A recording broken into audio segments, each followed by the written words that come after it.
Hi everybody, Rosie here. So today I want to talk some about Veronica Pelicaric. Veronica passed away recently and I loved her and I know many of you did as well. So I just want to take some time to talk about her and think about her. So stay tuned.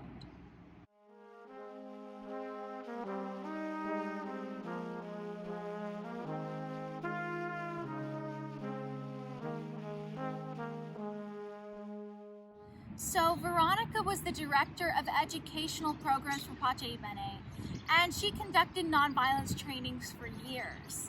She was born in Rome and she grew up in Argentina.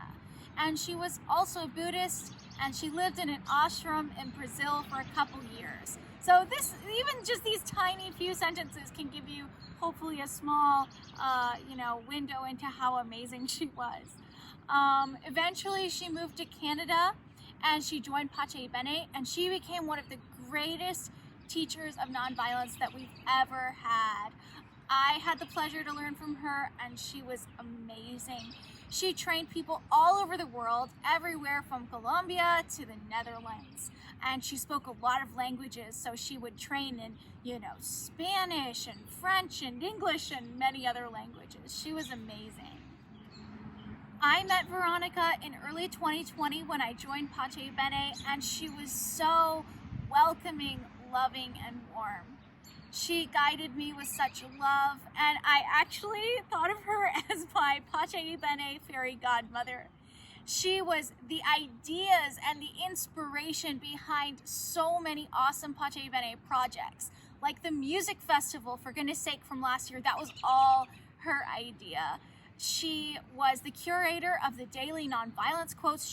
She got over 3,000 quotes for Bene. And she was also the voice behind the Soul of Nonviolence podcast. She created those. There are 46 of them, I think, that you should really check out. They're wonderful. I miss Veronica so much, and I'm so grateful to have known her. Her loss is deeply felt at Bene, and I think will be for quite some time, but we also feel her presence. So to celebrate Veronica, I took one of my favorite podcasts that she did, and I set it to an animation. And so I hope that you take these next few minutes as a time to think of Veronica and center yourself in her amazing presence. She was wonderful. I love you, Veronica. Thank you, thank you, thank you. Peace out, everybody.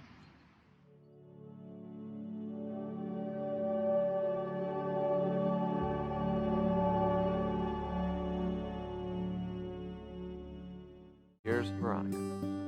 Hello, friends, wherever you might be. Here we are again on a Wednesday, just to share some insights from a quote. As usual, we will start with a little bit of a centering.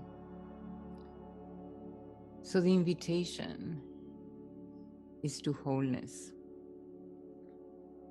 to see ourselves as in one piece, not in all these split, fragmented emotions and thoughts and worries and, jumps into the future, but the wholeness of this moment. Just to stand for one moment in the vertical of the moment, to stand in beauty, to stand in full courage.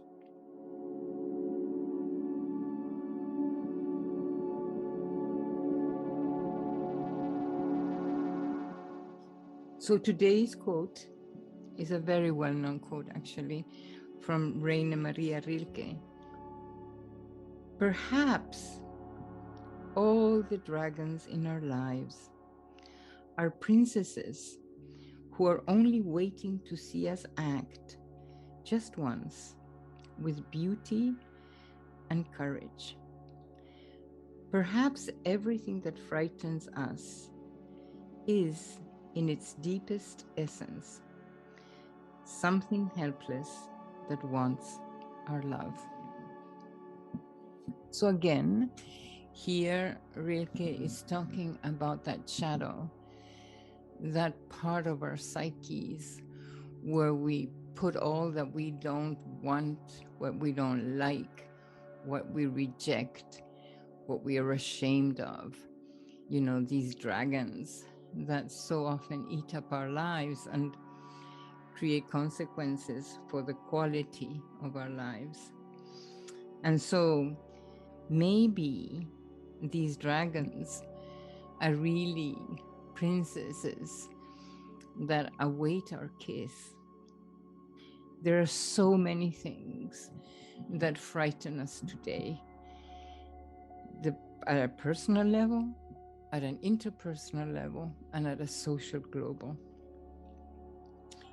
And maybe wouldn't that be quite a thought, to think that all these frightening things are in its deepest essence something helpless that is crying, that is making a lot of noise in order to get our love.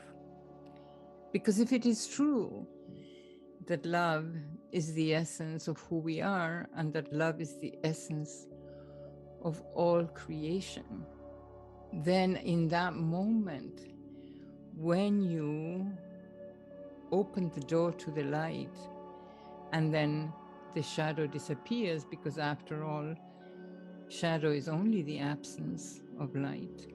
So when you do that, when you open the door and you throw light into the dungeon of dragons, then what happens is that the princesses appear, giving us knowledge, creativity, intuition, a sense of compassion, a sense also of what is needed in order to extend our hand to those who need it.